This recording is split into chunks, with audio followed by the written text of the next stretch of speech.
Tervist, minä olen Illar Kohvina.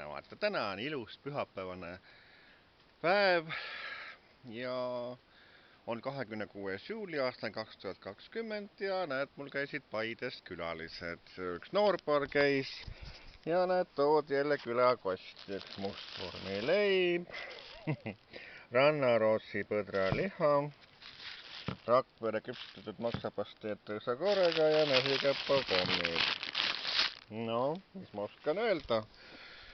Tänu sellele Paide noorpaarile ma küsisin ka, et mis plaanid neil on, et tahtsid minna Tori põrgusse ja hobuseid vaatama ja nii, et eks nad siis läksid siit nüüd edasi, et aga käisid siia, et tahtsid Illar Kohvi näha. No, nägime ja tõid kingituse, nii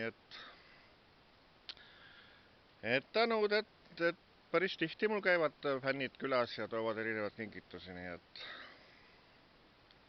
aitäh teile ja kõike head ja nägemist!